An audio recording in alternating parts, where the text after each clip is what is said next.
Hello everyone! Welcome back sa aking munting channel. Maugong ngayon ang mga usapin na si Melanie daw at Reyna ay kailangan pong magpa-DNA sa agarang panahon.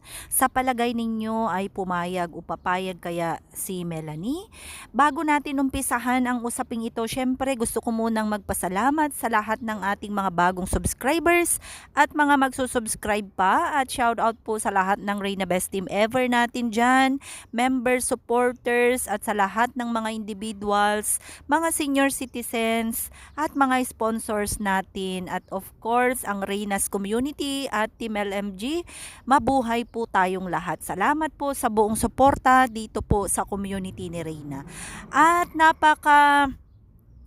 ingay po ang kapaligiran sa ngayon dahil nga po ay marami pong nagpo-push na si Melanie daw ay sana magpa-DNA na lang mang daw po o kaya si Reyna, upang sa ganun ay magkaalaman nga po, dahil marami po talaga ang nagda-doubt na baka daw si Melanie ay hindi po tunay na anak ni Reyna, at syempre marami pong nagtataka kung sino nga po daw ang tunay na kalagayan or ama ni Reyna.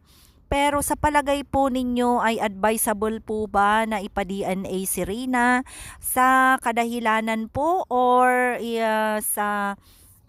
para malaman po natin ang katotohanan, or pabayaan na lang po natin na hayaan nating mag-decide ang mag-ama na si Lolo Nestor at si Mama Melanie, and of course si Reyna, at wag na po natin sanang panghimasukan ang kanilang pribadong kumbaga buhay. Kung ano man po ang desisyon ni Mama Melanie ay sana po irespeto po natin, at sana po wag po natin na kumbaga ay bigyan ng rason upang i-bash po ang mag-ina. Sila po ay nananahimik at namumuhay ng payapa sa ngayon, at makikita po natin na si Reyna ay napakaganda po ang improvements sa kanyang behavior. At the same time, maraming salamat po pala sa ating butihing sponsor na Tita 1M na patuloy pong sumusuporta para sa gamutan ni Reyna, and of course sa lahat ng sponsors natin sa pabahay.